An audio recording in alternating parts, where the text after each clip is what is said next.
ਬਿਸਮਿਲ੍ਲਾਹਿਰਰਹਿਮਾਨਿਰਰਹੀਮ ਤੇ अस्सलाम वालेकुम। 3 ਜੂਨ ਤੇ ਪੀਰ ਦਾ ਦਿਨ। ਅੱਜ ਦੇ ਪੰਜਾਬੀ ਵੀਲੌਗ 'ਚ ਸੱਜਣਾ ਮਿੱਤਰਾਂ ਭੈਣਾਂ ਭਰਾਵਾਂ ਮਾਵਾਂ ਤੇ ਬਜ਼ੁਰਗਾਂ ਨੂੰ ਜੀ ਆਇਆਂ ਨੂੰ।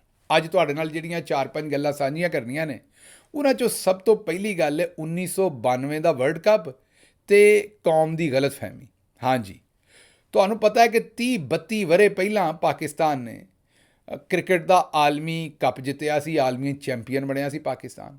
ਉਦੋਂ ਤੋਂ ਲੈ ਕੇ ਹੁਣ ਤੱਕ ਪਾਕਿਸਤਾਨ ਵਾਲਿਆਂ ਨੂੰ ਇੱਕ ਗਲਤਫਹਿਮੀ ਰਹੀ। ਉਹਨਾਂ ਨੂੰ ਇਹ ਲੱਗਦਾ ਹੈ ਵੀ ਉਹ ਵਰਲਡ ਕੱਪ ਜਿਹੜਾ ਇਮਰਾਨ ਖਾਨ ਸਾਹਿਬ ਨੇ ਜਿੱਤਿਆ ਸੀ ਤੇ ਉਹਨਾਂ ਦੇ ਨਾਲ ਜਿਹੜੀ ਉਹਨਾਂ ਦੀ ਟੀਮ ਸੀ ਉਹਨੇ ਰਲ ਕੇ ਜਿੱਤਿਆ ਸੀ। ਹੁਣ ਉਸ ਵੇਲੇ ਜਾਂ ਤਾਂ ਕੌਮ ਸਾਰੀ ਕਿਤੇ ਸੁੱਤੀ ਰਹਿ ਗਈ। ਆਸਟ੍ਰੇਲੀਆ 'ਚ ਹੁੰਦਾ ਸੀ ਨਾ ਕੱਪ, ਟਾਈਮ ਦਾ ਫਰਕ ਹੁੰਦਾ ਸੀ ਮੇਰਾ ਖਿਆਲ ਹੈ। ਤੋ ਇੱਥੇ ਕਿਤੇ ਰਾਤ ਹੋਣੀ, ਉੱਥੇ ਦਿਨ ਹੋਣਾ, ਕੋਈ ਇਹੋ ਜਿਹਾ ਚੱਕਰ ਸੀ। ਅਸੀਂ ਕਿਤੇ ਸੁੱਤੇ ਹੀ ਰਹਿ ਗਏ ਤੇ ਖਾਬ 'ਚ ਹੀ ਸਾਰਿਆਂ ਨੇ ਵੇਖ ਲਿਆ, ਤੇ ਖਾਬ ਵੀ ਕਿਤੇ ਪੂਰੇ ਪਾਕਿਸਤਾਨ ਨੇ ਇਕੱਠੇ ਹੀ ਵੇਖ ਲਈ। ਹੁਣ ਨੂਨ ਲੀਗ ਦੇ ਸਿਆਸਤਦਾਨਾਂ ਨੇ ਸਾਨੂੰ ਦੱਸਿਆ ਹੈ ਕਿ ਭਾਈ ਜੀ ਉਹ ਵਰਲਡ ਕੱਪ ਜਿਹੜਾ ਇਮਰਾਨ ਖਾਨ ਨੇ ਨਹੀਂ ਸੀ ਜਿੱਤਿਆ, ਨਾ ਉਹਦੇ ਨਾਲ ਦੀ ਟੀਮ ਨੇ, ਬਲਕਿ ਉਹ ਕਿਸੇ ਹੋਰ ਜਿੱਤਿਆ ਸੀ। ਤੇ ਉਹਦਾ ਇੰਟਰਵਿਊ ਵੀ ਜਾਰੀ ਕਰ ਦਿੱਤਾ ਹੈ। ਉਹ ਤੁਹਾਨੂੰ ਸੁਣਵਾਉਣੇ ਸਾਰੀਆਂ ਗੱਲਾਂ। ਇਹ ਬਿਲਕੁਲ ਉਂਝ ਹੀ ਹੈ ਜਿਵੇਂ ਨੂਨ ਵਾਲਿਆਂ ਨੇ ਹੀ ਸਾਨੂੰ ਦੱਸਿਆ ਸੀ ਵੀ ਆ ਜਿਹੜਾ ਐਟਮ ਬੰਬ ਬਣਿਆ ਹੈ ਨਾ ਪਾਕਿਸਤਾਨ ਦੇ ਕੋਲ, ਇਹ ਐਟਮ ਬੰਬ ਕੋਈ ਡਾਕਟਰ ਕਦੀਰ ਸਾਹਿਬ ਜਾਂ ਦੂਜੇ ਸਾਇੰਸਦਾਨਾਂ ਨੇ ਨਹੀਂ ਸੀ ਬਣਾਇਆ। ਇਹ ਵੀ ਨਿੱਕੇ ਸ਼ਬਾਜ਼ ਸ਼ਰੀਫ ਤੇ ਵੱਡੇ ਨਵਾਜ਼ ਸ਼ਰੀਫ ਸਾਹਿਬ ਨੇ ਬਣਾਇਆ ਸੀ। ਸ਼ਬਾਜ਼ ਸ਼ਰੀਫ ਸਾਹਿਬ ਫੜ ਕੇ ਬੈਠੇ ਸਨ ਤੇ ਨਵਾਜ਼ ਸ਼ਰੀਫ ਸਾਹਿਬ ਨੇ ਉੱਤੋਂ ਚੂੜੀਆਂ ਕੱਸੀਆਂ ਸਨ ਤੇ ਗਰੀਸ ਲਾ ਕੇ। ਤੇ ਗਰੀਸ ਜਿਹੜੀ ਉਹ ਮੈਂ ਤੁਹਾਨੂੰ ਪਹਿਲਾਂ ਵੀ ਦੱਸਿਆ ਸੀ ਵੀ ਉਹ ਜਿਹੜੇ ਆ ਸਾਡੇ ਖਵਾਜਾ ਸਾਦ ਰਫੀਕ ਸਾਹਿਬ ਸਨ, ਉਹ ਉਹਨਾਂ ਨੇ ਮੂੰਹ 'ਚ ਭਰ ਲੈਂਦੇ ਸਨ ਗਰੀਸ, ਤੇ ਉਹ ਜਿੰਨੀ ਕੁ ਲਾਉਣੀ ਹੁੰਦੀ ਸੀ ਉਨੀ ਕੁ ਫਿਰ ਨਵਾਜ਼ ਸ਼ਰੀਫ ਸਾਹਿਬ ਉਹਨਾਂ ਨੂੰ ਇੰਝ ਉਂਗਲ ਕਰਦੇ ਸਨ ਤੇ ਉਹ ਜ਼ੁਬਾਨ ਦੇ ਵਿੱਚੋਂ ਗਰੀਸ ਕੱਢਦੇ ਸਨ ਬਾਹਰ ਨੂੰ, ਤੇ ਉਹ ਕੱਢ ਕੇ ਲਾ ਦਿੰਦੇ ਸਨ। ਤੇ ਇਸ ਤਰੀਕੇ ਨਾਲ ਬੰਬ ਬਣਿਆ। ਤੇ ਨਾਲ ਜਿਹੜਾ ਖਵਾਜਾ ਆਸਫ ਸਾਹਿਬ ਸਨ, ਉਹ ਉਹਦੀਆਂ ਜਿਹੜੀਆਂ ਗੋਲੀਆਂ ਛੋਲੀਆਂ ਸਨ ਨਾ, ਉਹ ਜਿਹੜੇ ਬੰਟ ਛੰਟੇ ਪਾਉਂਦੇ ਨੇ ਵਿੱਚ, ਉਹਨਾਂ ਨੂੰ ਇੱਕ ਤਰਤੀਬ 'ਚ ਲਾ ਕੇ ਤੇ ਮੀਆਂ ਸਾਹਿਬ ਆਉਂਦੇ ਸੀ ਵੀ ਦੇ ਬਈ ਖਵਾਜਾ, ਤੇ ਉਹ ਫਿਰ ਫੜਾਈ ਆਉਂਦੇ ਸਨ ਉਹਨਾਂ ਨੂੰ ਇੱਕ ਇੱਕ ਕਰਕੇ, ਤੇ ਉਹ ਵਿੱਚ ਫਿੱਟ ਕਰੀ ਆਉਂਦੇ ਸਨ। ਤੇ ਇਹ ਸਾਨੂੰ ਉਹਨਾਂ ਬੜਾ ਲੇਟ ਦੱਸਿਆ ਵੀ ਐਵੇਂ ਸਾਨੂੰ ਗਲਤਫਹਿਮੀ 'ਚ ਪਾਈ ਰੱਖਿਆ, ਚੂੜੀਆਂ ਚਾੜੀਆਂ ਕੱਸਣ ਵਾਲਾ ਇਹ ਟੱਬਰ ਸੀ। ਹੁਣ ਉਹਨੇ ਕ੍ਰਿਕਟ ਦੇ ਵਰਲਡ ਕੱਪ ਵਾਲੇ ਪਾਸੇ ਜਿਹਦੀ ਸਾਨੂੰ ਗਲਤਫਹਿਮੀ ਇੰਨੇ ਸਾਲ ਰਹੀ, ਤੇ ਐਵੇਂ ਇਮਰਾਨ ਖਾਨ ਸਾਹਿਬ ਨੂੰ ਅਸੀਂ ਉਹਦਾ ਜਿਹੜਾ ਨਾ ਜੀ ਉਹ ਦੇ ਦਿੱਤਾ, ਦੇ ਛੱਡਿਆ ਉਹਦਾ ਕ੍ਰੈਡਿਟ ਸਾਰਾ, ਨਾਲ ਵਸੀਮ ਅਕਰਮ ਨੂੰ, ਇੰਜ਼ਮਾਮ ਉਲਕ ਨੂੰ, ਆਪਣਾ ਨਾਲ ਜਿਹੜੇ ਜਿਤਨੇ ਵੀ ਦੂਸਰੇ ਬੰਦੇ ਸਨ, ਰਮੀਜ਼ ਰਾਜਾ ਸਾਹਿਬ, ਸਾਰੇ। ਹੁਣ ਅਸਲ ਜਿਹੜਾ ਹੀਰੋ ਹੈ ਹੁਣ ਸਾਹਮਣੇ ਆਇਆ। ਇਹ ਪਹਿਲਾਂ ਸੁਣੋ ਵੀ ਸਾਡੀ ਕਪੱਤੀ ਭੈਣ ਜਿਹੜੀ ਅਜ਼ਮਾ ਬੁਖਾਰੀ ਹੈ, ਉਹਨੇ ਅਸਲ 'ਤੇ ਚਾਨਣ ਪਾਇਆ। ਉਹਨੇ ਦੱਸਿਆ ਕਿ ਬਈ ਇਹ ਤੁਸੀਂ ਗਲਤਫਹਿਮੀ ਦਾ ਸ਼ਿਕਾਰ ਹੋਏ ਹੋ, ਅਸਲ ਗੱਲ ਇਹ ਸੁਣੋ ਜ਼ਰਾ ਕੀ ਆਂਦੀ। मैं सिर्फ इतना कहना चाहती हूँ, ये वर्ल्ड कप अकेला इमरान खान नहीं लाया था, ये वर्ल्ड कप ਸੁਣ ਲਿਆ ਜੇ। ਤੇ ਹੁਣ ਅਸਾਂ ਤੁਹਾਨੂੰ ਇੰਟਰਵਿਊ ਸੁਣਵਾਉਣਾ ਬੰਦੇ ਦਾ ਜਿਹਨੇ ਅਸਲ ਦੇ ਵਿੱਚ ਵਰਲਡ ਕੱਪ ਜਿੱਤਿਆ। ਤੇ ਐਵੇਂ ਨਹੀਂ ਅਗਲਿਆਂ ਨੇ, ਜਿਹੜਾ ਮਤਲਬ ਹੈ ਕਿ ਤੁਸੀਂ ਐਵੇਂ ਮੁਖਾਲਫਤ ਬਰਾਏ ਮੁਖਾਲਫਤ ਜਿਹੜਾ ਦੰਦ ਕੱਢਣ ਡਏ ਜੇ, ਐਵੇਂ ਹੀ ਅਗਲਿਆਂ ਨੇ ਆਖ ਦਿੱਤਾ ਵੀ ਮੈਂ ਵਰਲਡ ਕੱਪ ਜਿੱਤਿਆ। ਬਕਾਇਦਾ ਪੂਰਾ ਡਾਟਾ ਦਿੱਤਾ, ਪੂਰਾ ਸਕੋਰ ਕਾਰਡ ਦਿੱਤਾ ਵੀ ਇੰਨੇ ਛੱਕੇ ਮਾਰੇ, ਇੰਨੇ ਚੌਕੇ, ਇੰਨੇ ਸਿੰਗਲ। ਤੇ ਆਖਰੀ ਗੱਲ ਸੁਣਨੀ ਹੈ, ਉਹਨਾਂ ਆਖਿਆ ਵੀ ਇਹੋ ਜਿਹੀਆਂ ਡਰਾਈਵ ਖੇਡੀਆਂ ਨੇ ਕਿ ਘਾਹ ਸਾੜ ਕੇ ਰੱਖ ਦਿੱਤੀ ਇੱਕ ਵਾਰ। ਇਹਦੇ 'ਤੇ ਤੁਸੀਂ ਤਵੱਜੋ ਦੇਣੀ ਹੈ। ਮੀਆਂ ਸਾਹਿਬ ਜਿਹੜਾ ਕੰਮ ਵੀ ਕਰਦੇ ਨੇ ਨਾ, ਇੱਕ ਵਾਰ ਹਰ ਸ਼ੈ ਲੂਹ ਕੇ ਰੱਖ ਦਿੰਦੇ ਨੇ। ਦੱਸੋ ਵੀ ਇੰਝ ਕੀਤਾ ਹੈ ਕਿ ਨਹੀਂ? ਮੁਲਕ ਵਾਲੇ ਪਾਸੇ ਨੂੰ ਆਏ ਨੇ ਤੇ ਉਹਨੂੰ ਲੂਹ ਕੇ ਰੱਖ ਦਿੱਤਾ, ਮਤਲਬ ਜਿਹੜਾ ਕੰਮ ਉਹਨਾਂ ਕੀਤਾ ਉਹਨੂੰ ਲੂਹ ਕੇ ਰੱਖ ਦਿੱਤਾ ਹਰ ਸ਼ੈ ਨੂੰ। ਕ੍ਰਿਕਟ ਖੇਡਣ ਗਏ ਨੇ ਤੇ ਉੱਥੇ ਘਾਹ ਸਾੜ ਦਿੱਤਾ। ਜ਼ਰਾ ਸੁਣੋ ਪੂਰਾ ਵਰਲਡ ਕੱਪ 1992 ਦੇ ਜਿਹੜੇ ਕਪਤਾਨ ਸਨ ਨਾ, ਜਿਹੜੇ ਗਰਾਊਂਡ 'ਚ ਅਸਲ ਖੇਡਣ ਡਏ ਸਨ, ਉਸ ਵਿਨਿੰਗ ਕਪਤਾਨ ਦਾ ਪਹਿਲਾਂ ਜ਼ਰਾ ਇੰਟਰਵਿਊ ਸੁਣੋ, ਤੇ ਉਸ ਤੋਂ ਬਾਅਦ ਆਖਰੀ ਲਾਈਨ 'ਤੇ ਤਵੱਜੋ ਦੇਣੀ ਹੈ ਜਿਹੜੀ ਘਾਹ ਸਾੜਨ ਵਾਲੀ ਹੈ।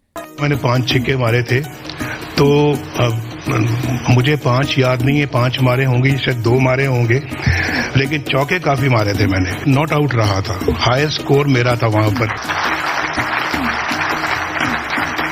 देखिए, मैं उस वक्त वज़ीर-ए-आज़म था पाकिस्तान का, और बड़ी मुझे खुशी हुई कि मुझे भी वहां पे खेलने का मौका मिला।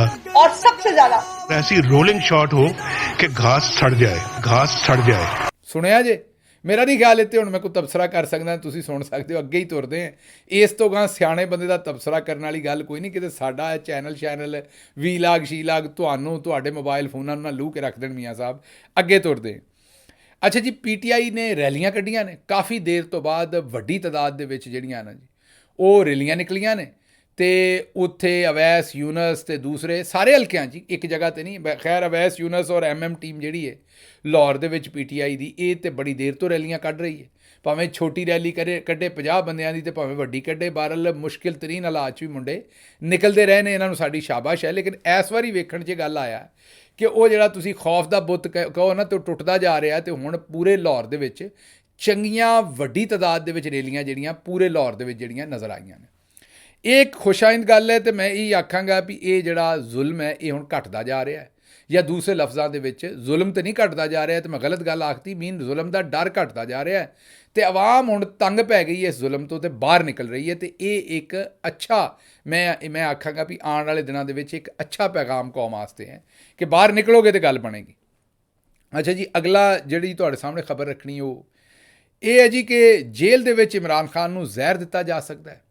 ਇਹ ਅਲਤਾਫ ਹੁਸੈਨ ਸਾਹਿਬ ਨੇ ਟਵੀਟ ਕੀਤਾ ਹੈ ਤੇ ਉਹਨਾਂ ਤਫਸੀਲ ਵੀ ਦਿੱਤੀ ਹੈ ਪੂਰੀ। ਉਹਨਾਂ ਜਿਹੜਾ ਟਵੀਟ ਕੀਤਾ, ਉਹਨਾਂ ਕਿਹਾ ਜੀ ਇਮਰਾਨ ਖਾਨ ਨੂੰ ਇਸ ਤਰ੍ਹਾਂ ਦਾ ਜ਼ਹਿਰ ਦਿੱਤਾ ਜਾ ਸਕਦਾ ਜਿਹਦਾ ਆਮ ਲੈਬੋਰਟਰੀ ਦੇ ਵਿੱਚ ਟੈਸਟ ਵੀ ਨਹੀਂ ਆਏਗਾ। ਔਰ ਉਹਨਾਂ ਨੇ ਕਿਹਾ ਕਿ ਉਹ ਖਾਸ ਕਿਸਮ ਦੀਆਂ ਜਿਹੜੀਆਂ ਲੈਬੋਰਟਰੀਆਂ ਨੇ ਉਹ ਖਾਸ ਮੁਲਕਾਂ 'ਚ ਨੇ, ਚੰਦ ਦੇ ਵਿੱਚ ਮਾਡਰਨ ਸਾਇੰਸ ਜਿੱਥੇ ਬਹੁਤ ਜ਼ਿਆਦਾ ਹੈਗੀ ਏ, ਉੱਥੇ ਉਹ ਚੈੱਕ ਕੀਤਾ ਜਾ ਸਕਦਾ। ਐਨ ਉਹਨਾਂ ਨੇ ਕਿਹਾ ਉਸੇ ਤਰ੍ਹਾਂ ਦਾ ਜ਼ਹਿਰ ਜਿਸ ਤਰ੍ਹਾਂ ਦਾ ਯਾਸਰ ਅਰਫਾਤ ਸਾਹਿਬ ਨੂੰ ਦਿੱਤਾ ਗਿਆ ਸੀ, ਉਸ ਤਰ੍ਹਾਂ ਦਾ ਜ਼ਹਿਰ ਦੇਣ ਦਾ ਖਦਸ਼ਾ ਹੈ। ਤੇ ਇਸ ਵੇਲੇ ਜਿਹੜੀ ਪਾਕਿਸਤਾਨ ਦੀ ਮਿਲਟਰੀ ਇਸਟੈਬਲਿਸ਼ਮੈਂਟ ਹੈ ਉਹ ਇਮਰਾਨ ਖਾਨ ਨੂੰ ਜ਼ਹਿਰ ਦੇ ਕੇ ਕਤਲ ਕਰ ਸਕਦੀ ਹੈ। ਮੈਨੂੰ ਇਹਦਾ ਪੂਰਾ ਖਦਸ਼ਾ ਹੈ ਤੇ ਜਿਹੜੀ ਆਵਾਮ ਹੈ ਪਾਕਿਸਤਾਨ ਦੀ, ਉਹਨਾਂ ਨੇ ਹੁਣ ਫੈਸਲਾ ਕਰਨਾ ਹੈ, ਕਿਉਂਕਿ ਜਿਹੜੇ ਚੰਦ ਬੰਦੇ ਇਸ ਵੇਲੇ ਆਵਾਜ਼ ਚੁੱਕ ਰਹੇ ਨੇ ਉਹਨਾਂ ਦੀਆਂ ਆਵਾਜ਼ਾਂ ਹੁਣ ਬੰਦ ਕਰਾਉਣ ਦੀ ਕੋਸ਼ਿਸ਼ ਕੀਤੀ ਜਾਏਗੀ। ਸੋਸ਼ਲ ਮੀਡੀਆ ਤੇ ਕ੍ਰੈਕਡਾਊਨ ਕੀਤਾ ਜਾਏਗਾ। ਔਰ ਉਹਨਾਂ ਨੇ ਇਹ ਕਿਹਾ ਕਿ ਹੋ ਸਕਦਾ PTI ਦੇ ਕੁਝ ਰਹਿਨੁਮਾਵਾਂ ਨੂੰ ਜਿਹੜੇ ਵੀ ਬਾਹਰ ਨੇ ਅੰਦਰ ਨੇ ਮੁਲਕ ਦੇ, ਉਹਨਾਂ ਨੂੰ ਕਤਲ ਕਰ ਦਿੱਤਾ ਜਾਏ ਤਾਂ ਕਿ ਆਵਾਜ਼ਾਂ ਬੰਦ ਕਰ ਦਿੱਤੀਆਂ ਜਾਣ ਔਰ ਇਮਰਾਨ ਖਾਨ ਨੂੰ ਵੀ ਜਿਹੜਾ ਜ਼ਹਿਰ ਦੇ ਕੇ ਕਤਲ ਕਰ ਦਿੱਤਾ ਜਾਵੇ। ਇਹ ਅਲਤਾਫ ਹੁਸੈਨ ਸਾਹਿਬ ਨੇ ਟਵੀਟ ਕੀਤਾ ਹੈ। ਖੈਰ, ਇਹ ਖਬਰ ਤੁਹਾਡੇ ਸਾਹਮਣੇ ਰੱਖਣੀ ਸੀ। ਅਗਲੀ ਖਬਰ ਵਾਲੇ ਪਾਸੇ ਚੱਲਨੇ। ਅਗਲੀ ਇਸ ਤੋਂ ਵੀ ਵੱਡੀ ਖਬਰ ਹੈ, ਸਾਰਿਆਂ ਤੋਂ ਵੱਡੀ ਖਬਰ ਹੈ ਉਹ ਤੇ, ਬਲਕਿ ਤੁਹਾਨੂੰ ਪਤਾ ਹੀ ਹੈ ਜੇਦਾ ਜੀ ਦਾ। ਜੇਦਾ ਜੀ ਤੁਹਾਨੂੰ ਪਤਾ ਹੈ ਵੀ ਭੂੰਡ ਦੀ ਗੱਲ ਕਰ ਰਹੇ ਸਨ, ਕਾਲੇ ਭੂੰਡ। ਮੈਂ ਜੇਦਾ ਜੀ ਨੂੰ ਕਾਲਾ ਭੂੰਡ ਨਹੀਂ ਕਹਿ ਰਿਹਾ, ਉਹਨਾਂ ਨੇ ਪਿਛਲੇ ਦਿਨੋਂ ਆਪ ਗੱਲ ਕੀਤੀ ਸੀ ਕਾਲੇ ਭੂੰਡ ਦੀ। ਉਹ ਕੀ ਗੱਲ ਕੀਤੀ ਸੀ ਪਹਿਲਾਂ ਜ਼ਰਾ ਸੁਣ ਲਓ, ਕਿਉਂਕਿ ਜੇਦਾ ਜੀ ਦੀਆਂ ਤੁਹਾਨੂੰ ਗੱਲਾਂ ਦਾ ਪਤਾ ਹੀ ਹੈ। ਜਾਵੇਦ ਚੌਧਰੀ ਤੇ ਕਾਲਾ ਭੂੰਡ, ਉਹ ਹੁਣ ਲੱਗਦਾ ਤੇ ਇੰਝ ਹੀ ਹੋਏਗਾ ਵੀ ਜਿਵੇਂ ਅਸੀਂ ਜੇਦਾ ਜੀ ਨੂੰ ਕਾਲਾ ਭੂੰਡ ਕਹਿਣ ਡੇ, ਲੇਕਿਨ ਅਸੀਂ ਜੇਦਾ ਜੀ ਨੂੰ ਕਾਲਾ ਭੂੰਡ ਨਹੀਂ ਕਹਿਣ ਡੇ। ਜੇਦਾ ਜੀ ਦੀਆਂ ਗੱਲਾਂ ਐਸੀਆਂ ਹੁੰਦੀਆਂ ਨੇ। ਜੇਦਾ ਜੀ ਨੇ ਦੱਸਿਆ ਵੀ ਜਿਹੜਾ ਉਹ ਬੜੀ ਤਹਿਕੀਕ ਵਾਲਾ ਕੰਮ ਕਰਦੇ ਸਨ ਨਾ, ਤੇ ਉਸ ਵੇਲੇ ਭੂੰਡ ਆ ਜਾਂਦਾ ਸੀ ਤੇ ਫਿਰ ਉਹਨਾਂ ਨੂੰ ਆਪਣਾ ਕੰਮ ਦਰਮਿਆਨ 'ਚ ਛੱਡ ਕੇ ਭੱਜਣਾ ਪੈਂਦਾ ਸੀ। ਹਾਲਾਂਕਿ ਜੇਦਾ ਜੀ ਤੁਸੀਂ ਅਜੇ ਵੀ ਦਰਮਿਆਨ 'ਚ ਛੱਡ ਕੇ ਭੱਜਦੇ ਹੋ। ਤੁਸੀਂ ਜਿਹੜਾ ਗੰਦ ਪਾਉਂਦੇ ਹੋ ਪੂਰਾ ਤਾਂ ਨਹੀਂ ਪਾਉਂਦੇ ਨਾ, ਅੱਧਾ ਕੀ ਪਾਉਂਦੇ ਹੋ। ਬਹਰਹਾਲ ਕਹਿਣ ਦਾ ਮਤਲਬ ਇਹ ਹੈ ਕਿ ਜੇਦਾ ਜੀ ਦੀਆਂ ਨੁਸਖੇ ਸੁਣਿਆ ਕਰੋ ਤੇ ਜੇਦਾ ਜੀ ਦੀਆਂ ਗੱਲਾਂ ਸੁਣਿਆ ਕਰੋ। ਇਹ ਜ਼ਰਾ ਜੇਦਾ ਜੀ ਦੀ ਗੱਲਬਾਤ ਸੁਣੋ ਤਾਂ ਤੁਹਾਨੂੰ ਆਪ ਸਮਝ ਆਏਗੀ ਪਹਿਲਾਂ ਕਿ ਮੈਂ ਜੇਦਾ ਜੀ ਨੂੰ ਕਾਲਾ ਭੂੰਡ ਕਹਿਣ ਡਿਆ ਜਾਂ ਜੇਦਾ ਜੀ ਕਿਸੇ ਕਾਲੇ ਭੂੰਡ ਦੀ ਗੱਲ ਕਰਨ ਡਿਆ ਨੇ। सुनो ज़रा। भूंड की एक कमाल ये होता है कोई पीछा नहीं छोड़ता। अगर आपके अटैक कर दिया ना भूंड ने, तो इधर गुर्र करेगा, यहाँ से आप ऐसे ऐसे करेंगे तो इस साइड पे आ जाएगा, इस साइड से होगा आपकी टेंट के ऊपर मंडलाता रहेगा, वहाँ से आप उसको हलाने की कोशिश करेंगे तो आपकी गर्दन पे करेगा। यानी कोई जगह जहाँ पे थोड़ी सी खाली मिलेगी ना, भूंड वहाँ पे अटैक करेगा। और ये जो काले भूंड होते हैं ना, ये होते बड़े खतरनाक हैं। अगर आपको कभी लड़े हों, इसको डेमू भी कहते हैं। जी जी। तो पुराने जो बचपन के अंदर ना, यहाँ पे जो गाँव में हम वॉशरूम के लिए जाते होते थे, वॉशरूम तो था नहीं होता, खेतों के अंदर जाते थे, तो वहाँ पे काले भूंड हमारा इंतजार करते होते थे। अच्छा। और वो जो भी करके आते थे ना, बाज़ औक़ात तो ये होता था कि बंदे को अपना काम अधूरा छोड़ के धोती हाथ में पकड़े दौड़ लगानी पड़ती। इस टाइप के वहाँ पे काले भूंड होते थे और ये होते बड़े खौफनाक हैं, जो पीछा नहीं छोड़ते। ਸੁਣ ਲਿਆ ਜੀ। ਹੁਣ ਇੱਥੋਂ ਮੇਰਾ ਖਿਆਲ ਹੈ ਤੇ ਤਬਸਰੇ ਕਰਨ ਦੀ ਤੇ ਲੋੜ ਕੋਈ ਨਹੀਂ। ਤੁਹਾਨੂੰ ਪਤਾ ਹੀ ਹੈ ਵੀ ਜੇਦਾ ਜੀ ਜਿਹੜਾ ਕੰਮ ਅੱਧਾ ਛੱਡ ਕੇ ਭੱਜੇ ਸਨ। ਜੇ ਕਿਤੇ ਪਿੰਡ ਉਹ ਕੰਮ ਇਹਨਾਂ ਨੂੰ ਪੂਰਾ ਕਰਨ ਦਾ ਮੌਕਾ ਲੱਭ ਜਾਂਦਾ ਤੇ ਭੂੰਡ ਇਹਨਾਂ ਨੂੰ ਗੰਦ ਪਾਉਂਦਿਆਂ ਹੋਇਆਂ ਅੱਧ ਚੋਂ ਨਾ ਭਜਾਉਂਦਾ, ਤੇ ਅੱਜ ਮੇਰਾ ਭਰਾ ਥਾਂ ਥਾਂ ਤੇ ਗੰਦ ਨਾ ਪਾਉਣ ਡਿਆ ਹੁੰਦਾ। ਜਿਹੜਾ ਹੁਣ ਆਪਣੇ ਸਹਾਫਤ ਦੇ ਤਰੀਕੇ ਨਾਲ ਹੀ ਹੈ, ਜਿਸ ਵੀ ਤਰੀਕੇ ਨਾਲ ਸਾਡਾ ਸੱਜਣ ਖਬਰਾਂ ਦੇ ਥਰੂ, ਕੋ ਹੋਰ ਮੈਂ ਗੰਦ ਪਾਉਣ ਦੀ ਗੱਲ ਨਹੀਂ ਕਹਿਣ ਡਿਆ, ਅੜੀਆਂ ਪੁੱਠੀਆਂ ਸਿੱਧੇ ਜਿਹੜੇ ਤਜੀਏ ਦਿੰਦਾ ਸਾਡਾ ਦੋਸਤ, ਇਹ ਹੁਣ ਜੇਦਾ ਜੀ ਉਹ ਬਦਲਾ ਲੈ ਰਹੇ ਨੇ ਭੂੰਡ ਦੇ ਕੋਲੋਂ, ਕਾਲੇ ਭੂੰਡ ਕੋਲੋਂ। ਜੇ ਕਿਤੇ ਉੱਥੇ ਪੂਰਾ ਗੰਦਾ ਕੰਮ ਕਰ ਲੈਣ ਦਿੰਦੇ ਤੇ ਇਹ ਥਾਂ ਥਾਂ ਤੇ ਫਿਰ ਬਾਅਦ 'ਚ ਨਾ ਹੁੰਦਾ। ਹੁਣ ਜੇਦਾ ਜੀ ਥਾਂ ਥਾਂ ਤੇ ਉਹ ਕੰਮ ਕਰਕੇ ਜਿਹੜਾ ਅੱਧਾ ਰਹਿ ਗਿਆ ਸੀ ਨਾ ਕੰਮ, ਉਹ ਥਾਂ ਥਾਂ ਤੇ ਪੂਰਾ ਕਰਨ ਡਏ ਨੇ ਜੇਦਾ ਜੀ। ਅੱਛਾ ਜੀ, ਅਗਲਾ ਜਿਹੜਾ ਜੇਦਾ ਜੀ ਦਾ ਹੈ ਨਾ ਤਬਸਰਾ, ਉਹ ਇਹ ਹੈ, ਉਹਨਾਂ ਆਖਿਆ ਹੈ ਕਿ ਇਮਰਾਨ ਖਾਨ ਤੇ ਆਰਿਫ ਅਲਵੀ ਦੋਨਾਂ ਨੇ ਇਸਟੈਬਲਿਸ਼ਮੈਂਟ ਦੇ ਨਾਲ ਕੰਮ ਕੀਤਾ ਹੋਇਆ। ਮੀਨ ਇੱਕ ਸਦਰ ਰਿਹਾ ਤੇ ਇੱਕ ਵਜ਼ੀਰ ਆਜ਼ਮ ਰਿਹਾ।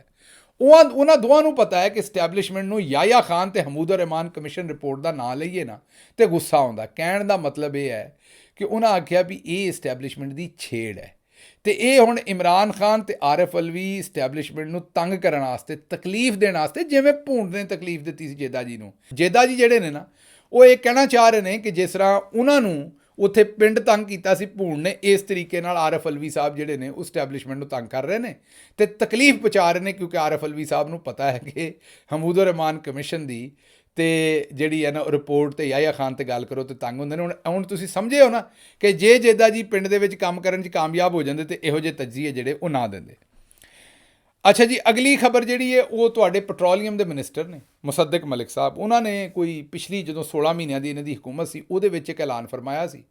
ਆਖਿਆ ਸੀ ਕਿ ਮਿੱਟੀ ਦੇ ਵਿੱਚ ਜਿਹੜੀ ਮਾਦਨੀਆਤ ਹੈ ਨਾ ਉਹ 6.1 ਟ੍ਰਿਲੀਅਨ ਦੀ ਹੈ। ਕਿੰਨੀ? 6.1 ट्रिलियन डॉलर। सिर्फ मट्टी जो खोदनी है, सिर्फ मट्टी जो खोद के निकालनी है पाकिस्तान की मादनियात, उनकी कीमत 6.1 ट्रिलियन डॉलर। ਪਾਕਿਸਤਾਨ ਨੂੰ $1 ਬਿਲੀਅਨ ਨਹੀਂ ਦੇਣ ਡਿਆ ਸਹੀ ਤਰੀਕੇ ਨਾਲ IMF। ਇਹਨਾਂ ਆਖਿਆ ਸੀ ਕਿ ਮਿੱਟੀ ਦੇ ਵਿੱਚ 6.1 ਟ੍ਰਿਲੀਅਨ ਡਾਲਰ ਦੀ ਮਾਦਨੀਆਤ ਹੈ, ਅਸੀਂ ਮਿੱਟੀ ਖੋਦਣੀ ਦੇ ਵਿੱਚੋਂ ਕੱਢ ਲੈਣੀ। ਉਹ ਮਿੱਟੀ ਨਹੀਂ ਖੋਦਣ ਡਏ ਨਾ, ਸਾਡੇ ਕਿਸੇ ਬੰਦੇ ਨੂੰ ਦੱਸਦੇ ਨੇ ਵੀ ਅਸੀਂ ਪਿੰਡਾਂ ਦੇ ਵਿੱਚੋਂ ਬੰਦੇ ਘੱਲਦੀ ਹੈ ਜਿਹੜੇ ਮਿੱਟੀ ਖੋਦਣ ਤੇ ਇੰਨੇ ਰੁਪਈਏ ਦੀ ਮਾਦਨੀਆਤ ਨਿਕਲੇ। ਇਹ ਹੁਣ ਨੂਨ ਵਾਲੇ ਦੱਸਣ ਨਹੀਂ ਡਏ ਵੀ ਮਿੱਟੀ ਖੋਦਣੀ ਕਿੱਥੋਂ ਹੈ। ਚੇਤਾ ਕਰੋ, ਇਹ ਦੋਵੇਂ ਭਰਾ ਅੱਜ ਤੋਂ ਕਈ ਸਾਲ ਪਹਿਲੇ ਚਨਿਓਟ ਗਏ ਸਨ ਤੇ ਉੱਥੇ ਲੋਹੇ ਨੂੰ ਸੋਨਾ ਬਣਾ ਕੇ ਪੇਸ਼ ਕਰ ਦਿੱਤਾ ਸੀ। ਉਹ ਕਿਤਿਓਂ ਦੱਬਿਆ ਹੋਇਆ ਕੋਈ ਪੁਰਾਣਾ ਪੈਪ ਨਿਕਲ ਆਇਆ ਸੀ ਤੇ ਇਹ ਦੋਵੇਂ ਭਰਾ ਉੱਥੇ ਗਏ ਤੇ ਇਹਨਾਂ ਉਹਨੂੰ ਫੜ ਫੁੜ ਕੇ ਆਖਿਆ ਵੀ ਜਨਾਬ ਇਹ ਜਿਹੜਾ ਨਾ ਇਹ ਸੋਨਾ ਹੈ ਤੇ ਇਹ ਹੁਣ ਪਾਕਿਸਤਾਨ ਨੇ ਅਮੀਰ ਹੋ ਜਾਣਾ ਤੇ ਇੱਥੋਂ ਦੀਆਂ ਪਹਾੜੀਆਂ 'ਚੋਂ ਸੋਨਾ ਨਿਕਲੇਗਾ ਤੇ ਪਤਾ ਨਹੀਂ ਕੀ ਨਿਕਲੇਗਾ। ਉਸ ਤੋਂ ਬਾਅਦ ਨਾ ਸੋਨਾ ਨਿਕਲਿਆ, ਨਾ ਲੋਹਾ ਨਿਕਲਿਆ ਤੇ ਨਾ ਉੱਥੋਂ ਤਾਂਬਾ ਨਿਕਲਿਆ ਤੇ ਨਾ ਕਬਾੜ ਨਿਕਲਿਆ। ਤੇ ਕਹਿਣ ਦਾ ਮਤਲਬ ਇਹ ਕਿ ਹੁਣ ਮੁਸੱਦਕ ਮਲਿਕ ਸਾਹਿਬ ਨੇ ਕਾਫੀ ਸਾਲਾਂ ਤੋਂ ਬਾਅਦ ਨਵੀਂ ਫੁੱਲਝੜੀ ਛੱਡੀ ਹੈ ਤੇ ਉਹਨਾਂ ਆਖਿਆ ਕਿ ਜਨਾਬੇ ਵਾਲਾ ਇਹ 6.1 ਟ੍ਰਿਲੀਅਨ ਦੀ ਜ਼ਮੀਨ 'ਚੋਂ ਮਾਦਨੀਆਤ। ਇੱਥੇ ਹੀ ਨਹੀਂ ਗੱਲ, ਉਹਨਾਂ ਅਗਲੀ ਗੱਲ ਵੀ ਕੀਤੀ ਹੈ। ਉਹਨਾਂ ਕਿਹਾ ਜਿਹੜਾ ਤੁਸੀਂ ਸ਼ਿਕਾਗੋ ਜਾਣਾ ਚਾਹੁੰਦੇ ਹੋ, ਨਿਊਯਾਰਕ ਜਾਣਾ ਚਾਹੁੰਦੇ ਹੋ, ਇੱਧਰ ਉੱਧਰ ਜਾਣਾ ਚਾਹੁੰਦੇ ਹੋ, ਵੀਜ਼ਿਆਂ ਦੀਆਂ ਲਾਈਨਾਂ 'ਚ ਨਾ ਖੜ੍ਹੇ ਹੋਵੋ। ਪਾਕਿਸਤਾਨ ਦੇ ਦਿਨ ਬਦਲ ਗਏ ਨੇ, ਪਾਕਿਸਤਾਨ ਅਮੀਰ ਹੋ ਗਿਆ ਤੇ ਸ਼ਹਬਾਜ਼ ਸ਼ਰੀਫ ਦੀ ਹਕੂਮਤ ਹੈ। ਤੇ ਮੈਂ ਨੌਜਵਾਨਾਂ ਨੂੰ ਆਨਾ ਵੀ ਘਰ ਬਹਿ ਕੇ ਡਾਲਰ ਕਮਾਓ, ਇੰਟਰਨੈਟ 'ਤੇ ਮਤਲਬ ਕੰਮ ਕਰੋ, ਪੂਰੀ ਦੁਨੀਆ 'ਚ ਫ੍ਰੀਲਾਂਸਿੰਗ ਕਰੋ। ਪਰ ਇਹਨਾਂ ਨੂੰ ਕੋਈ ਪੁੱਛੇ ਵੀ ਇੰਟਰਨੈਟ 'ਤੇ ਤੁਸੀਂ ਬੰਦ ਕਰ ਦਿੰਦੇ ਜੇ, ਇੰਟਰਨੈਟ 'ਤੇ ਦੂਸਰੇ ਦਿਨ ਬੰਦ ਹੈ। ਟੈਲੀਕਾਮ ਕੰਪਨੀਆਂ ਦੇ ਪਿੱਛੇ ਲੱਠ ਲੈ ਕੇ ਪਏ ਜੇ, ਜਿਹੜੀਆਂ ਰਹਿ ਗਈਆਂ ਸਨ ਮੁਲਕ 'ਚੋਂ ਭੱਜ ਗਈਆਂ ਨੇ। ਜਿਹੜਾ ਕੋਈ ਬਾਹਰੋਂ ਫ੍ਰੀਲਾਂਸਿੰਗ ਸੌਫਟਵੇਅਰ ਵਗੈਰਾ ਦੇ ਪੈਸੇ ਕਮਾ ਕੇ ਲਿਆ ਰਿਹਾ ਉਹਦੇ 'ਤੇ ਟੈਕਸ ਲਾਉਣ ਨੂੰ ਤੁਰੇ ਫਿਰਦੇ ਹੋ। ਹੁਣ ਦੁਬਈ ਹੋਇਆ ਜਾਂ ਦੂਸਰੇ ਮੁਲਕ ਜਿਹੜੇ ਹੋਏ ਨੇ ਉਹ 골ਡਨ ਵੀਜ਼ਾ ਵੀ ਦਿੰਦੇ ਨੇ ਇਹੋ ਜਿਹੇ ਲੋਕਾਂ ਨੂੰ ਜਿਹੜੇ ਔਨਲਾਈਨ ਹੈ ਸਾਰੀ ਮੇਰਾ ਮਤਲਬ ਸੌਫਟਵੇਅਰ ਵਗੈਰਾ ਦੀ ਫੈਸਿਲਿਟੀਜ਼ ਬਾਹਰ ਮੁੰਡੇ ਜਿਹੜੇ IT ਵਾਲੇ ਨੇ ਕੰਮ ਕਰਦੇ ਨੇ, ਉਹ ਜਿਹੜੀ IT ਦੀ ਅਰਨਿੰਗ ਹੈ ਉਹਦੇ ਉੱਤੇ 골ਡਨ ਵੀਜ਼ਾ ਵੀ ਦਿੰਦੇ ਨੇ ਔਰ ਦੁਬਈ ਦੇ ਵਿੱਚ ਫ੍ਰੀ ਕੰਪਨੀ ਵੀ ਰਜਿਸਟਰ ਕਰਕੇ ਦਿੰਦੇ ਨੇ ਤੇ ਟੈਕਸ ਵੀ ਜ਼ੀਰੋ ਲੈਂਦੇ ਨੇ। ਤੇ ਹੁਣ ਜੇ ਤੁਸੀਂ ਇੱਥੇ ਟੈਕਸ ਲਾਓਗੇ ਤੇ IT ਵਾਲਾ ਮੁੰਡਾ ਕੀ ਕਰੇਗਾ? ਉਹ ਆਰਾਮ ਦੇ ਨਾਲ ਵੀਜ਼ਾ ਲਵਾਏਗਾ ਕੋਈ 40-50 ਹਜ਼ਾਰ ਦਾ ਤੇ ਨਾਲ ਲੱਖ ਰੁਪਏ ਦੀ ਟਿਕਟ ਫੜੇਗਾ, ਦੁਬਈ ਜਾਏਗਾ, ਕੰਪਨੀ ਬਣਾਏਗਾ ਤੇ ਉੱਥੇ ਸਾਰੇ ਪੈਸੇ ਰੱਖਣੇ ਸ਼ੁਰੂ ਕਰ ਦੇਗਾ। ਤੇ ਜਿਹੜੇ ਤੁਹਾਨੂੰ $4 ਆਉਂਦੇ ਸਨ ਉਹ ਵੀ ਹਟ ਜਾਣਗੇ ਤੇ ਲਾ ਲਓ ਤੁਸੀਂ ਟੈਕਸ ਹੋਰ। ਮਤਲਬ ਕਹਿਣ ਦਾ ਵੀ ਔਕਾਤ ਤੁਹਾਡੀ ਜਿਹੜੀ ਉਹ 10 ਰੁਪਏ ਦੀ ਨਹੀਂ। ਪਤਾ ਹੀ ਹੈ ਤੁਹਾਨੂੰ ਕੱਲ੍ਹ ਦੀ ਸਟੋਰੀ ਕਿ ਸ਼ਹਬਾਜ਼ ਸ਼ਰੀਫ ਸਾਹਿਬ ਨੇ 15 ਰੁਪਏ 40 ਪੈਸੇ ਜਿਹੜਾ ਉਹ ਪੈਟਰੋਲ ਸਸਤਾ ਕਰਨ ਦਾ ਟਵੀਟ ਕਰ ਛੱਡਿਆ, ਐਲਾਨ ਕਰ ਛੱਡਿਆ। ਤੇ ਜਿਹੜੇ ਵਜ਼ੀਰੇ ਖਜ਼ਾਨਾ ਸਨ ਉਹ ਆਕੜ ਗਏ, ਉਹਨਾਂ ਆਖਿਆ ਜੀ ਮੈਂ ਤਾਂ ਨਹੀਂ ਇਹ ਕਰਨਾ, ਮੈਂ ਤਾਂ ਇੰਨਾ ਸਸਤਾ ਨਹੀਂ ਕਰਨਾ ਪੈਟਰੋਲ। ਉਹ ਹੁਣ ਸ਼ਹਬਾਜ਼ ਸ਼ਰੀਫ ਸਾਹਿਬ ਨੇ ਕਿਹਾ ਕਿ ਯਾਰ ਮੈਂ ਵਜ਼ੀਰ ਆਜ਼ਮ ਹੈ, ਮੈਂ ਘਰ ਬੈਠਾ, ਚਲੋ ਕੋਈ ਗੱਲ ਨਹੀਂ, ਹੁਣ ਇੱਕ ਵਾਰ ਬਰਦਾਸ਼ਤ ਕਰ ਲਓ, ਅਗਲੀ ਵਾਰੀ ਨਹੀਂ ਕਰਾਂਗਾ, ਪੁੱਛ ਕੇ ਕਰ ਲਾਂਗਾ। ਵਜ਼ੀਰ ਖਜ਼ਾਨਾ ਨੇ ਕਿਹਾ ਜੀ ਮੈਂ ਨਹੀਂ ਕਰ ਸਕਦਾ। ਸ਼ਹਬਾਜ਼ ਸ਼ਰੀਫ ਸਾਹਿਬ ਨੇ ਉਹਨਾਂ ਨੂੰ ਦਫ਼ਤਰ ਸੱਦ ਲਿਆ। ਇਹ ਤੁਹਾਨੂੰ ਕੱਲ੍ਹ ਅਸੀਂ ਉਰਦੂ ਵੀਲਾਗ 'ਚ ਖਬਰ ਦਿੱਤੀ ਸੀ। ਉੱਥੇ ਉਹਨਾਂ ਦਾ ਮਿੰਤਰਲਾ ਕੀਤਾ, ਉਹ ਨਾ ਮੰਨੇ। ਉਹਨਾਂ ਕਿਹਾ ਜੀ ਇਹ ਨਹੀਂ ਹੋ ਸਕਦਾ, ਲੇਕਿਨ ਮੈਂ ਦਫ਼ਤਰ ਜਾਣਾ, ਤੁਹਾਨੂੰ ਪੁੱਛ ਕੇ ਦੱਸਣਾ। ਉਹਨਾਂ ਫਿਰ ਪੁੱਛਿਆ ਚੌਧਰੀ ਨਿਜ਼ਾਮਦੀਨ ਕੋ ਜਿਹੜੇ ਅਸਲ ਮਾਲਕ ਨੇ ਕਿ ਜੀ ਸ਼ਹਬਾਜ਼ ਸ਼ਰੀਫ ਸਾਹਿਬ ਟਵੀਟ ਕਰ ਬੈਠੇ ਨੇ ਔਰ ਪ੍ਰੈਸ ਰਿਲੀਜ਼ ਵੀ ਜਾਰੀ ਕਰਤੀ ਹੈ ਕਿ 15 ਰੁਪਏ 40 ਪੈਸੇ ਫੀ ਲੀਟਰ ਘੱਟ। ਉਹਨਾਂ ਨੇ ਚੌਧਰੀ ਨਿਜ਼ਾਮਦੀਨ ਨੇ ਕਿਹਾ ਵੀ ਇਹਨਾਂ ਨੂੰ ਇਹਨਾਂ ਦੀ ਔਕਾਤ 'ਚ ਰੱਖੋ, ਅੱਜ ਇਹ ਕੰਮ ਕਰਨ ਦਿੱਤਾ ਤੇ ਕੱਲ੍ਹ ਨੂੰ ਹੋਰ ਬਹੁਤੇ ਵਧਣਗੇ। ਉਹਨਾਂ ਜਨਾਬ 4 ਰੁਪਏ ਤੇ 74 ਪੈਸੇ ਸਿਰਫ ਪੈਟਰੋਲ ਘੱਟ ਕੀਤਾ। ਸ਼ਹਬਾਜ਼ ਸ਼ਰੀਫ ਸਾਹਿਬ ਨੇ ਬੜੀਆਂ ਲਿਲਣੀਆਂ ਦਿੱਤੀਆਂ ਕਿ ਜਨਾਬ ਮੇਰਾ ਜਿਹੜਾ ਨਾ ਬਿਸਤੀ ਹੋ ਜਾਏਗੀ ਤੇ ਮੇਰੇ ਨਾਲ ਇਹ ਹੋ ਜਾਏਗਾ ਤੇ ਮੇਰੇ ਨਾਲ ਉਹ ਹੋ ਜਾਏਗਾ, ਮੈਂ ਤਾਂ ਐਲਾਨ ਕਰ ਬੈਠਾ। ਉਹਨਾਂ ਕਿਹਾ ਜੀ ਸਾਨੂੰ ਪੁੱਛ ਕੇ ਕੀਤਾ ਸੀ। ਬਹਰਹਾਲ ਉਹਨਾਂ 4 ਰੁਪਏ 74 ਪੈਸੇ ਦਾ ਐਲਾਨ ਕੀਤਾ। ਮੀਨ ਇਸ ਹਕੂਮਤ ਦੀ ਔਕਾਤ ਜਿਹੜੀ ਹੈ ਉਹ 10 ਰੁਪਏ ਵੀ ਨਹੀਂ ਨਿਕਲੀ, ਅਗਲਿਆਂ ਨੇ ਉਹ ਗੱਲ ਨਹੀਂ ਮੰਨੀ। ਤੇ ਦੂਸਰੇ ਪਾਸੇ ਤੁਹਾਡੇ ਸਾਹਮਣੇ ਹੀ ਹੈ ਜਿਹੜੀ ਸੂਰਤ ਹਾਲ ਹੈ ਵੀ ਇਹ ਆਉਂਦੇ ਨੇ ਵੀਜ਼ਾ ਜਿਹੜਾ ਨਾ ਲਾਈਨਾਂ 'ਚ ਨਾ ਲੱਗੋ ਤੇ ਘਰ ਬਹਿ ਕੇ ਡਾਲਰ ਕਮਾਓ। ਕਿਹੜੇ ਡਾਲਰ? ਜਿਹੜੇ ਇਹਨਾਂ ਨੇ ਇੰਟਰਨੈਟ ਬੰਦ ਕਰ ਛੱਡੇ ਨੇ ਤੇ ਜਿਹੜੀ ਯੂਥ ਹੈ ਉਹਨੂੰ ਚੁੱਕ ਚੁੱਕ ਕੇ ਜੇਲ੍ਹਾਂ 'ਚ ਦੇਣ ਡਏ ਨੇ, ਇਹ ਸਮਝ ਤੋਂ ਬਾਹਰ। ਅੱਛਾ ਜੀ, ਪਹਿਲੇ ਵੀ ਤੁਹਾਨੂੰ ਖਬਰ ਦਿੱਤੀ ਸੀ, ਅੱਜ ਵੀ ਦਿੰਦੇ ਕਿ ਲਾਹੌਰ ਦੇ ਵਿੱਚ ਇੱਕ ਕੁੜੀਆਂ ਦਾ ਹੋਸਟਲ, ਪਹਿਲੇ ਤੁਹਾਨੂੰ ਅਸੀਂ ਦਾਰੁਲ ਅਮਾਨ ਪਿੰਡੀ ਦੀ ਦਿੱਤੀ ਸੀ ਖਬਰ, ਤੇ ਹੁਣ ਲਾਹੌਰ ਦਾ ਗਰਲਜ਼ ਹੋਸਟਲ, ਇੱਕ ਪ੍ਰਾਈਵੇਟ ਗਰਲਜ਼ ਹੋਸਟਲ ਹੈ, ਉਹਦੇ 'ਚ ਹੁਣ ਖੁਫੀਆ ਕੈਮਰੇ ਬੱਚੀਆਂ ਦੇ ਕਮਰਿਆਂ 'ਚ ਬਾਥਰੂਮਾਂ 'ਚ ਲਾਏ ਸਨ ਤੇ ਉਹਨਾਂ ਦੀਆਂ ਖੁਫੀਆ ਨਾਜ਼ੇਬਾ ਵੀਡੀਓਜ਼ ਬਣ ਰਹੀਆਂ ਸਨ। ਇਹ ਖਬਰ ਆਈ ਹੈ। ਹੁਣ ਇਹ ਮੈਨੂੰ ਲੱਗਦਾ ਹੈ ਕਿ ਕੈਮਰੇ ਲਾਉਣਾ ਤਾਂ ਲੋਕਾਂ ਨੇ ਸਵਾਬ ਦਾ ਕੰਮ ਸਮਝ ਲਿਆ। ਸਮਝਣ ਵੀ ਕਿਉਂ ਨਾ। ਉਹਨਾਂ ਆਖਿਆ ਵੀ ਜਿਹੜੀਆਂ ਸਾਡੀਆਂ ਪ੍ਰੀਮੀਅਰ ਏਜੰਸੀਆਂ ਨੇ ਉਹ ਵੀ ਲਾਉਣ ਡਈਆਂ ਨੇ। ਫਿਰ ਸਾਡੀ ਮੌਜੂਦਾ ਚੀਫ ਮਿਨਿਸਟਰ ਆਂਦੀ ਮੇਰੇ ਕੋਲ ਸਾਰਿਆਂ ਦੀਆਂ ਫਿਲਮਾਂ ਨੇ, ਨਵਾਜ਼ ਸ਼ਰੀਫ ਆਂਦਾ ਮੇਰੇ ਕੋਲ ਆਡੀਓ ਵੀਡੀਓ ਨੇ। ਤਾਂ ਮੇਰੇ ਖਿਆਲ ਜਿਹੜੇ ਕੌਮ ਦੇ ਆਮ ਬੰਦੇ ਨੇ ਉਹਨਾਂ ਆਖਿਆ ਵੀ ਇਹ ਤਾਂ ਐਨ ਇਬਾਦਤ ਹੈ, ਮਤਲਬ ਇਹ ਤਾਂ ਬੜਾ ਕੋਈ ਚੰਗਾ ਕੰਮ ਹੈ। ਇਹ ਕੈਮਰੇ ਲਾ ਕੇ ਕੰਮ ਕਰਨਾ ਤੇ ਬੜੇ ਬੜੇ ਲੋਕ ਕਰਦੇ ਨੇ, ਸਾਨੂੰ ਵੀ ਕਰਨਾ ਚਾਹੀਦਾ ਹੈ। ਤੇ ਇਹ ਮੇਰੇ ਖਿਆਲ ਟ੍ਰਿਕਲ ਡਾਊਨ ਇਫੈਕਟ ਜਿਹੜਾ ਨੇ ਥੱਲੇ ਹੋ ਰਿਹਾ, ਹਰ ਥਾਂ ਤੋਂ ਹੁਣ ਕੈਮਰੇ ਜਿਹੜੇ ਨੇ ਉਹ ਨਿਕਲ ਰਹੇ ਨੇ। ਅੱਛਾ ਜੀ, ਅਗਲੀ ਗੱਲ ਤੁਹਾਨੂੰ ਦੱਸਦੇ ਵੀ ਸਾਡੀ ਬਾਜੀ ਮਰੀਮ ਤੇ ਤੁਹਾਨੂੰ ਗੁੱਸਾ ਤੇ ਆਉਂਦਾ, ਲੇਕਿਨ ਉਹ ਕੋਈ ਗੁੱਸਾ ਕਰਨਾ ਨਹੀਂ ਚਾਹੀਦਾ ਕਿਉਂਕਿ ਉਹ ਜ਼ਿਆਦਾਤਰ ਵਿਚਾਰੀ ਜਿਹੜੇ ਵੀ ਕੰਮ ਹੈ, ਤੁਸੀਂ ਪੁਲਿਸ ਦੀ ਵਰਦੀ ਦੇਖੀ ਉਹਨਾਂ ਪਾਈ, ਫਿਰ ਤੁਸੀਂ ਡਾਕਟਰ ਦੀ ਵਰਦੀ ਦੇਖੀ, ਬਾਜੀ ਉਹ ਮੁੰਨਾ ਬਾਈ MBBS ਉਸ ਤਰ੍ਹਾਂ ਫਿਲਮਾਂ 'ਚ ਹੀ ਕੰਮ ਕਰਦੀ ਹੈ ਬਾਜੀ ਵਿਚਾਰੀ। ਤੇ ਬਾਜੀ ਸਿਰਫ ਇਹ ਨਹੀਂ ਕਿ ਤੁਹਾਨੂੰ ਇਹੋ ਜਿਹੇ ਮਾਹੌਲ ਕਰਦੀ ਹੈ ਕਿ ਟਿਕਟੌਕ ਤੇ ਇਹ ਤਰ੍ਹਾਂ ਪਬਲਿਕ, ਘਰ ਵੀ ਬਾਜੀ ਇਹੋ ਜਿਹੇ ਕੰਮ ਕਰਦੀ ਹੈ। ਬਾਜੀ ਤੇ ਅਸਰ ਹੋਇਆ ਕਭੀ ਸਾਸ ਵੀ ਬਹੂ ਥੀ, ਕੁਮਕੁਮ, ਉਹ ਜਿਹੜੇ ਹਿੰਦੁਸਤਾਨੀ ਡਰਾਮੇ ਨੇ ਉਹਨਾਂ ਦਾ। ਬਾਜੀ ਦਾ ਕਸੂਰ ਨਹੀਂ ਹੈ ਜਿਹੜੇ ਸਾਡੇ। ਪਹਿਲਾਂ ਮੈਨੂੰ ਦੱਸੋ ਵੀ ਪਾਕਿਸਤਾਨ ਦੇ ਵਿੱਚ ਕੋਈ ਬਜ਼ੁਰਗਾਂ ਦੇ ਪੈਰਾਂ ਨੂੰ ਹੱਥ ਲਾਉਂਦਾ? ਮੇਰਾ ਕੋਈ ਮਾੜੀ ਗੱਲ ਨਹੀਂ ਹੈ ਆਪਣੇ ਵਾਲਦ ਦੇ ਨਾਲ ਮਤਲਬ ਝੁੱਕ ਕੇ ਮਿਲਣਾ, ਲੇਕਿਨ ਤੁਹਾਨੂੰ ਪਤਾ ਵੀ ਇਹ ਰਿਵਾਜ ਹਿੰਦੂ ਕਲਚਰ 'ਚ ਹੈ, ਉਧਰਲੇ ਪਾਸੇ ਹਿੰਦੁਸਤਾਨ ਵਾਲੇ ਪਾਸੇ। ਮੈਂ ਇਹ ਨਹੀਂ ਆਂਦਾ ਵੀ ਇਹ ਮਾੜਾ ਰਿਵਾਜ ਹੈ, ਲੇਕਿਨ ਇਹ ਉਸ ਪਾਸੇ ਦਾ ਰਿਵਾਜ ਹੈ, ਇੱਧਰੋਂ ਦਾ ਨਹੀਂ। ਅਤੇ ਤੁਸੀਂ ਆਪ ਵੇਖ ਲਓ ਕਿ ਬਾਜੀ ਜਿਹੜੀ ਹੈ ਉਹ ਜਨਾਬ ਜਾ ਪਈ ਹੈ ਨਵਾਜ਼ ਸ਼ਰੀਫ ਸਾਹਿਬ ਦੀ ਜੁੱਤੀ ਨੂੰ। ਅਤੇ ਕਹਿਣ ਦਾ ਮਤਲਬ ਇਹ ਹੈ ਕਿ ਬਾਜੀ ਹਿੰਦੁਸਤਾਨ ਦੇ ਡਰਾਮਿਆਂ 'ਚ ਜੋ ਬਾਜੀ ਵੇਖਦੀ ਹੈ, ਹੁਣ ਅੱਲਾ ਹੀ ਖੈਰ ਕਰੇ ਕਿ ਕਿਸੇ ਜਨਾਜ਼ੇ 'ਤੇ ਨਾ ਬਾਜੀ ਜਾ ਪੜੇ ਅਤੇ ਫਿਰ ਉੱਥੇ ਵੀ ਆ ਕੇ ਵੀ ਜੋ ਡਰਾਮੇ 'ਚ ਵੇਖਿਆ ਉਹੀ ਕੰਮ ਉੱਥੇ ਕਰਨਾ ਹੈ। ਅੱਲਾ ਹੀ ਖੈਰ ਕਰੇ, ਬਾਜੀ ਦੇ ਕੋਲੋਂ ਰੱਬ ਹੀ ਬਚਾਏ। ਅਤੇ ਬਾਜੀ ਬਹਰਹਾਲ ਪੈਰਾਂ ਸ਼ਹਿਰਾਂ ਨੂੰ ਹੱਥ ਲਾ ਕੇ ਅਤੇ ਆਸ਼ੀਰਵਾਦ ਜਿਹੜਾ ਲੈ ਰਹੀ ਹੈ। ਮੈਂ ਕੋਈ ਇਹ ਨਹੀਂ ਆਖਦਾ ਵੀ ਜਿਹੜੇ ਇਹ ਕਰਦੇ ਨੇ ਉਹ ਭੈੜਾ ਕੰਮ ਕਰਦੇ ਨੇ। ਮੈਂ ਕੋਈ ਮਜ਼ਹਬ ਦੇ ਖਿਲਾਫ ਇੱਥੇ ਗੱਲ ਨਹੀਂ ਕਰਨ ਡਿਆ। ਹਰ ਇੱਕ ਦਾ ਮਜ਼ਹਬ ਹੈ, ਕਲਚਰ ਹੈ, ਉਹਨਾਂ ਦਾ ਹੈਗਾ, ਉਹ ਕਰਦੇ ਨੇ, ਚੰਗਾ ਕੰਮ ਕਰਦੇ ਨੇ। ਇੱਧਰਲੇ ਪਾਸੇ ਸਾਡੇ ਪਾਸੇ ਕਲਚਰ ਨਹੀਂ ਹੈਗਾ। ਮੈਂ ਇਹ ਨਹੀਂ ਆਂਦਾ ਵੀ ਇਹ ਮਾੜਾ ਕਲਚਰ ਹੈ ਜਾਂ ਉਹ ਚੰਗਾ। ਮੈਂ ਤਾਂ ਸਿਰਫ ਆਉਂਦਾ ਵੀ ਇੱਧਰ ਇਹ ਕਲਚਰ ਨਹੀਂ ਹੈਗਾ, ਲੇਕਿਨ ਬਾਜੀ ਡਰਾਮਿਆਂ 'ਚ ਵੇਖ ਕੇ ਬਾਜੀ ਨੇ ਕਲਚਰ ਜਿਹੜਾ ਅਪਣਾ ਲਿਆ। ਅੱਛਾ ਜੀ, ਅਗਲੀ ਖਬਰ ਇਹ ਕਿ ਈਰਾਨ ਦੇ ਜਿਹੜੇ ਸਦਰ ਸਨ ਸਾਬਕਾ ਮਹਿਮੂਦ ਅਹਿਮਦੀ ਨਜਾਦ ਜਿਹੜੇ ਸਨ, ਉਹਨਾਂ ਦੀ ਇੱਕ ਤਸਵੀਰ ਪਿਛਲੇ ਦਿਨੋਂ ਤੁਹਾਨੂੰ ਨਜ਼ਰ ਆਈ, ਬੱਕਰੀਆਂ ਫਿਰਨ ਰਹੀਆਂ ਅਤੇ ਉਹ ਸੋਟੀ ਲੈ ਕੇ ਖੜੇ ਨੇ। ਅਤੇ ਉਹ ਸੋਸ਼ਲ ਮੀਡੀਆ 'ਤੇ ਲੋਕਾਂ ਆਖਤਾ ਵੀ ਉਹ ਬੱਕਰੀਆਂ ਚਾਰ ਰਹੇ ਨੇ, ਬੱਕਰੀਆਂ ਚਾਰ ਰਹੇ ਨੇ। ਇਹ ਗੱਲ ਦਰੁਸਤ ਨਹੀਂ ਹੈ। ਉਹਨਾਂ ਦੇ ਆਪਣੇ ਕੋਈ ਕਾਲਜਿਸ ਨੇ ਅਤੇ ਪੜ੍ਹਾਉਂਦੇ ਛੜਾਉਂਦੇ ਨੇ, ਅਤੇ ਜ਼ਾਹਿਰ ਹੈ ਸਦਰ ਰਹੇ ਨੇ, ਉਹਦੀ ਪੈਨਸ਼ਨ ਪੁਨਸ਼ਨ ਵੀ ਹੈ, ਅਤੇ ਉਹਨਾਂ ਦੇ ਜ਼ਰੀਆ ਜਿਹੜੇ ਗੁਜ਼ਰ ਬਸਰ ਨੇ ਨਾ ਉਹ ਬਿਹਤਰੀਨ ਨੇ। ਬੱਕਰੀਆਂ ਬੁਕਰੀਆਂ ਕੋਈ ਨਹੀਂ ਚਾਰਦੇ, ਉਹ ਠੀਕ ਰਹਿ ਰਹੇ ਨੇ ਇੱਜ਼ਤ ਨਾਲ, ਬੜੇ ਵਕਾਰ ਦੇ ਨਾਲ, ਬੜਾ ਆਪਣੇ ਆਰਾਮ ਦੇ ਨਾਲ। ਬੱਕਰੀਆਂ ਚਾਰਨ ਵਾਲਾ ਵੀ ਇੱਜ਼ਤ ਨਾਲ ਹੀ ਰਹਿੰਦਾ ਹੈ। ਮੇਰੇ ਕਹਿਣ ਦਾ ਮਤਲਬ ਹੈ ਕਿ ਉਹ ਆਪਣੇ ਪੂਰੇ ਠੀਕ ਤਰੀਕੇ ਨਾਲ ਨਾ ਜੇਲੇ ਗਏ ਨੇ, ਨਾ ਉਹਨਾਂ ਨੇ ਹੋਰ ਕੋਈ ਪੁੱਠਾ ਕੰਮ ਕੀਤਾ, ਅਤੇ ਇੱਜ਼ਤ ਇਹਤਰਾਮ ਨਾਲ ਆਪਣੀ ਜ਼ਿੰਦਗੀ ਗੁਜ਼ਾਰ ਰਹੇ ਨੇ। ਲੇਕਿਨ ਉਹਨਾਂ ਦੁਬਾਰਾ ਕਾਗਜ਼ਾਤ ਜਮ੍ਹਾਂ ਕਰਾ ਦਿੱਤੇ ਨੇ ਸਦਰ ਬਣਨ ਵਾਸਤੇ, ਆ ਜਿਹੜਾ ਹੁਣ ਇਲੈਕਸ਼ਨ ਹੋ ਰਿਹਾ। ਪਿਛਲੀ ਵਾਰੀ ਜਦੋਂ ਸਦਰ ਸਨ ਤਾਂ ਉੱਥੋਂ ਦੀ ਇਸਟੈਬਲਿਸ਼ਮੈਂਟ ਨਾਲ ਉਹਨਾਂ ਦੀ ਲੜਾਈ ਛੜਾਈ ਹੋ ਗਈ ਸੀ, ਮਤਲਬ ਠੰਨ ਗਈ ਸੀ, ਕਿਉਂਕਿ ਇਸਟੈਬਲਿਸ਼ਮੈਂਟ ਨੂੰ ਉਹ ਭੈੜੇ ਲੱਗਣਾ ਸ਼ੁਰੂ ਹੋ ਗਏ ਸਨ, ਕਿਉਂਕਿ ਉਹ ਖੁਦ ਬੜੇ ਪਾਪੂਲਰ ਹੋ ਗਏ ਸਨ। ਉਹਨਾਂ ਨੇ ਆਵਾਮ ਨੂੰ ਕੋਈ ਘਰ ਸ਼ਰ ਬਣਾ ਕੇ ਦਿੱਤੇ ਸਨ ਫ੍ਰੀ, 1/5 ਸਿਰਫ ਉਹਨਾਂ ਦੀ ਕਾਸਟ ਲਈ ਸੀ, ਅਤੇ ਆਵਾਮ 'ਚ ਬੜੇ ਅਹਿਮਦੀ ਨਜਾਦ ਸਾਹਿਬ ਪਾਪੂਲਰ ਹੋ ਗਏ ਸਨ। ਬਿਆਨ ਵੀ ਬੜੇ ਤੱਤੇ ਦਿੰਦੇ ਸਨ ਉਹ, ਅਤੇ ਸਾਦਾ ਜ਼ਿੰਦਗੀ ਗੁਜ਼ਾਰਦੇ ਨੇ। ਹੁਣ ਵੀ ਸਦਰ ਬਣਨ ਤੋਂ ਬਾਅਦ ਵੀ ਕੋਈ ਜ਼ਰਦਾਰੀ ਜਾਂ ਨਵਾਜ਼ ਸ਼ਰੀਫ ਵਾਲੀ ਜ਼ਿੰਦਗੀ ਨਹੀਂ, ਸਾਦਾ ਜ਼ਿੰਦਗੀ ਗੁਜ਼ਾਰਦੇ ਨੇ। ਅਤੇ ਮੈਂ ਜਿਸ ਤਰ੍ਹਾਂ ਦੱਸਿਆ, ਉਹਨਾਂ ਦੇ ਕਾਲਜ ਵਾਲੇ ਨੇ, ਉੱਥੇ ਪੜ੍ਹਾਉਂਦੇ ਨੇ, ਉਹਨਾਂ ਦੇ ਕਾਲਜ ਦਾ ਆਪਣਾ ਬਿਜ਼ਨਸ ਹੈ। ਅਤੇ ਉਹਨਾਂ ਕਾਗਜ਼ਾਤ ਜਮ੍ਹਾਂ ਕਰਾ ਦਿੱਤੇ ਨੇ। ਅਗਰ ਉਹਨਾਂ ਦੇ ਕਾਗਜ਼ਾਤ ਮਨਜ਼ੂਰ ਹੋਏ ਤਾਂ ਫਿਰ ਉਹ ਚੰਗਾ, ਮੈਂ ਇਹੀ ਕਹਾਂਗਾ ਵੀ ਤਗੜਾ ਮੁਕਾਬਲਾ ਦੇਣਗੇ ਜਿਹੜੇ ਦੂਜੇ ਕੈਂਡੀਡੇਟ ਉਹਨਾਂ ਨੂੰ। ਅਤੇ ਵੇਖਦੇ ਉੱਥੇ ਕੀ ਹੁੰਦਾ, ਤੁਹਾਨੂੰ ਦੱਸਦੇ ਰਹਾਂਗੇ ਜੋ ਕੁਝ ਵੀ ਉੱਥੇ ਹੁੰਦਾ ਰਿਹਾ ਔਰ ਜੋ ਵੀ ਮਾਮਲਾਤ ਹੋਏ। ਅੱਛਾ ਜੀ, ਇਮਰਾਨ ਰਿਆਜ਼ ਸਾਹਿਬ ਜਿਹੜੇ ਨੇ ਉਹ ਜਾਣਾ ਚਾਹ ਰਹੇ ਸਨ ਆਪਣਾ ਹੱਜ 'ਤੇ, ਉਹਨਾਂ ਨੂੰ ਡੱਕ ਦਿੱਤਾ ਗਿਆ। ਇਹ ਸਾਡੇ ਲਈ ਵੀ ਬੜੀ ਹੈਰਾਨੀ ਦੀ ਖਬਰ ਹੈ। ਉਹਦੀ ਵਜ੍ਹਾ ਹੈ ਕਿ ਉਹਨਾਂ ਨੂੰ ਹਾਈ ਕੋਰਟ ਤੋਂ ਇਜਾਜ਼ਤ ਮਿਲੀ ਸੀ ਬਕਾਇਦਾ, ਔਰ ਇਜਾਜ਼ਤ ਵੀ ਕਿਸੇ ਹੋਰ ਜੱਜ ਨੇ ਨਹੀਂ, ਆਮਿਰ ਫਰੂਕ ਸਾਹਿਬ ਨੇ ਦਿੱਤੀ। ਜ਼ਾਹਿਰ ਹੈ ਪੁੱਛ ਕੇ ਦਿੱਤੀ ਹੋਏਗੀ ਚੌਧਰੀ ਨਿਜ਼ਾਮਦੀਨ ਸਾਹਿਬ ਕੋ। ਆਮਿਰ ਫਰੂਕ ਸਾਹਿਬ ਤੇ ਤੁਹਾਨੂੰ ਪਤਾ ਸਾਹ ਨਹੀਂ ਲੈਂਦੇ ਨਿਜ਼ਾਮਦੀਨ ਸਾਹਿਬ ਤੋਂ ਪੁੱਛਣ ਤੋਂ ਬਗੈਰ, ਅਤੇ ਜੇ ਉਹਨਾਂ ਇਜਾਜ਼ਤ ਦਿੱਤੀ ਸੀ ਪੁੱਛ ਕੇ ਹੀ ਦਿੱਤੀ ਹੋਣੀ ਹੈ। ਅਤੇ ਜਦੋਂ ਪੁੱਛ ਕੇ ਦਿੱਤੀ ਤਾਂ ਫਿਰ ਕਿਉਂ ਡੱਕ ਦਿੱਤਾ ਹੈ ਸਾਨੂੰ ਨਹੀਂ ਸਮਝ। ਲੇਕਿਨ ਮੈਨੂੰ ਉਮੀਦ ਹੈ ਕਿ ਕਿਉਂਕਿ ਆਮਿਰ ਫਰੂਕ ਸਾਹਿਬ ਨੇ ਇਜਾਜ਼ਤ ਦਿੱਤੀ ਸੀ ਅਤੇ ਪੁੱਛ ਕੇ ਦਿੱਤੀ ਹੋਣੀ ਹੈ, ਕਿਉਂਕਿ ਉਹ ਤਾਂ ਉਸ ਤੋਂ ਬਗੈਰ ਕੰਮ ਨਹੀਂ ਕਰਦੇ। ਇਸ ਲਈ ਉਮੀਦ ਹੈ ਵੀ ਕੋਈ ਗਲਤੀ ਲੱਗੀ ਹੋਏਗੀ ਅਤੇ ਉਹ ਹੱਜ ਕਰਨ ਜਾਣਾ ਚਾਹੁੰਦੇ ਨੇ, ਉਹਨਾਂ ਨੂੰ ਜਾਣ ਦਿੱਤਾ ਜਾਏਗਾ। ਲਓ ਜੀ, ਮੈਨੂੰ ਹੁਣ ਦਿਓ ਇਜਾਜ਼ਤ, ਤੇ ਰੱਬ ਰਾਖਾ।